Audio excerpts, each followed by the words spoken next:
उसी रास्ते से गुजर रहा होता है।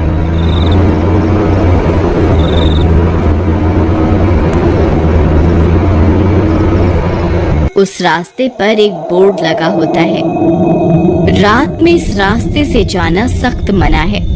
लेकिन रोहन उसे नजरअंदाज कर देता है और आगे बढ़ जाता है। तभी उनकी गाड़ी का टायर फट जाता है। अरे ये क्या, लगता है गाड़ी का टायर फट गया है। ये तो बहुत ही बड़ी गड़बड़ हो गई। मेरे पास तो दूसरा टायर भी नहीं है, अब क्या करूं?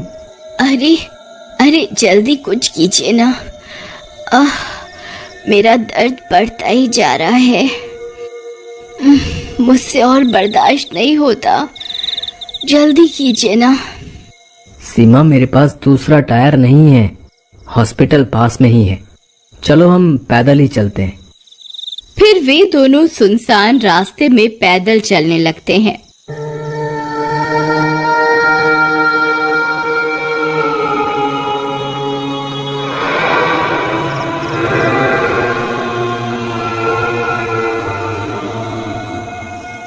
तभी संगीता उनके सामने आ जाती है। वह अब एक चुड़ैल बन चुकी होती है और अपने खोए हुए बच्चे की तलाश में इधर उधर भटक रही होती है।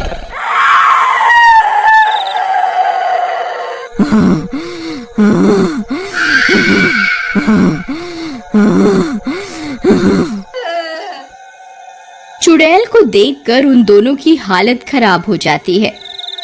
अरे मर गए रे, ये चुड़ैल कहाँ से आ गई? हाय रे, अब क्या करें सीमा? अजय, पीछे बोर्ड पर लिखा भी हुआ था कि इस रास्ते पर जाना मना है। आप फिर भी यहाँ से गाड़ी ले आए। तभी उस चुड़ैल की नजर सीमा पर पड़ती है। उसे प्रेग्नेंट देखकर उसे अपने बच्चे की याद आ जाती है।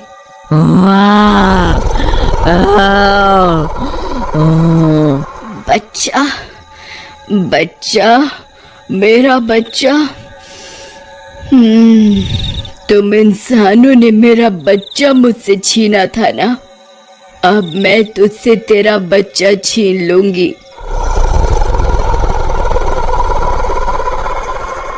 फिर इतना बोलकर वह चुड़ैल सीमा के पेट पर अपनी जादुई शक्तियों का इस्तेमाल करती है और उसके पेट से उसका बच्चा निकाल लेती है।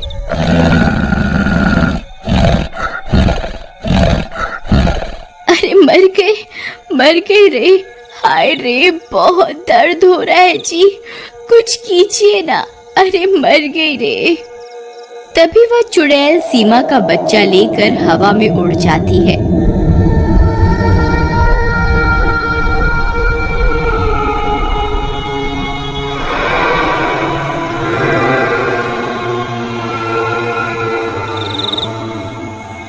सीमा वहीं बेहोश हो जाती है। सीमा, तुम ठीक तो हो ना? सीमा, उठो सीमा। हे भगवान, मुझे इसे अभी हॉस्पिटल ले जाना होगा।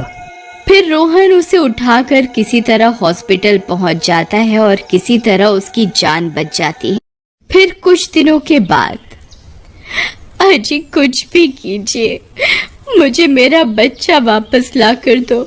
मैं अपने बच्चे के बिना नहीं जी सकती। तुम घबराओ नहीं सीमा, हम आज ही उस गांव में चलेंगे जहां ये हादसा हुआ था। ये तो बहुत बुरा हुआ भाई साहब आपके साथ। हम गांव वालों ने ये चेतावनी का बोर्ड भी लगाया हुआ था, लेकिन फिर भी आप उस रास्ते पर चले गए। वो चुड़ैल बहुत सालों से अपने बच्चे की तलाश कर रही है और जब उसे कोई बच्चा नहीं मिलता तो वो शख्स की जान ले लेती है। आपके बच्चे की वजह से आपकी जान बच गई है। देखिए भाई साहब, वो मेरा बच्चा अपने साथ लेकर गई है। वो अभी भी जिंदा होगा। आप सब लोग उसे ढूंढने में मेरी मदद कीजिए ना। अरे नहीं नहीं बहन जी, हम आपकी मदद कैसे कर सकते हैं भला बताइए? आप जितने पैसे बोलोगे हम देने को तैयार हैं। बस किसी तरह मुझे मेरा बच्चा वापस दिलवा दो। सीमा की ये सारी बातें वो गुंडा भी चुपके से सुन रहा होता है और भागकर अपने सरदार को सारी बात बताता है। अच्छा, तो ये बात है, क्या कहा उसने? मुंह मांगे पैसे देने को तैयार है वो औरत। हाँ सरदार, यही सही मौका है बहुत सारे पैसे बनाने का।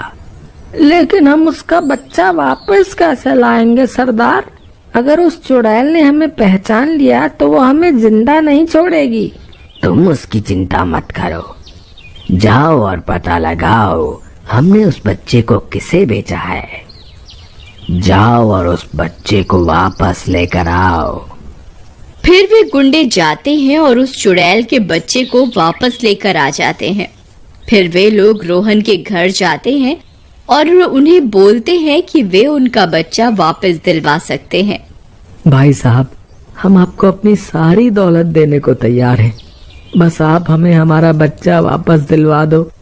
ठीक है, मेरे पास एक तरकीब है, तुम्हें आज रात को ही उसी रास्ते पर जाना होगा। ठीक है, मैं तैयार हूँ। फिर रात होने पर वे गुंडे रोहन और सीमा के साथ वहाँ पहुँच जाते हैं।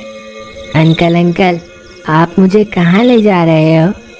तुम्हारी मम्मी के पास बेटा, ज्यादा शोर मत मचाओ, चुपचाप चलते जाओ। सरदार चुड़ैल हमें देखते ही अपना शिकार बना लेगी, हम अब और आगे नहीं जा सकते। तुम ठीक कहते हो। देखो भाई साहब, अब यहाँ से आगे आपको ही जाना होगा। फिर रोहन और सीमा उस बच्चे को अपने साथ लेकर आगे की ओर चल देते हैं। कुछ ही दूर चलने पर उन्हें अजीब अजीब सी आवाजें सुनाई देने लगती हैं। अजी, मुझे लगता है वो चुड़ैल यहीं कहीं है। कहीं ऐसा ना हो वो हमें देखते ही मार दे और अपनी बात कहने का मौका ही ना दे। तुम सही कहती हो सीमा, इससे पहले वो चुड़ैल हमें ढूंढे, हमें उसे ढूंढना होगा। देखो बेटा, आपकी मम्मी यहीं कहीं है, आप उन्हें आवाज लगाओ ना। अंकल, मेरी मम्मी कहाँ है? मैं तो उन्हें पहचानता भी नहीं। मैं बहुत छोटा था जब भगवान ने उन्हें अपने पास बुला लिया था। क्या मेरे पुकारने से भगवान मेरी मम्मी को वापस भेज देंगे? बोलो ना अंकल। बच्चे की बातें सुनकर सीमा की आंखें भर जाती हैं। फिर वो बच्चा अपनी माँ को पुकारता है। माँ माँ, आप कहाँ हो माँ? देखो मैं आ गया, आप कहाँ हो? उस बच्चे की आवाज सुनकर वो चुड़ैल वहाँ पहुँच जाती है।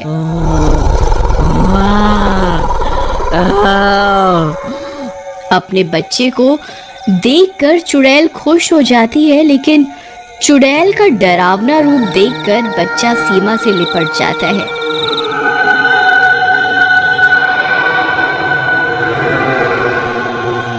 डरो नहीं बेटा, मैं तुम्हें नुकसान नहीं पहुंचाऊंगी, तुम मेरे बेटे हो।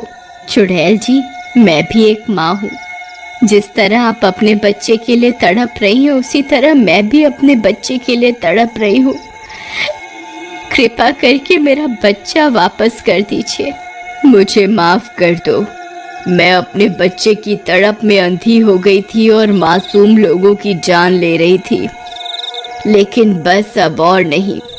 आओ मेरे साथ, मैं तुम्हें तुम्हारे बच्चे से मिलवाती हूँ। फिर चुड़ैल उन्हें एक गुफा में लेकर जाती है, जहाँ उनका बच्चा उन्हें मिल जाता है।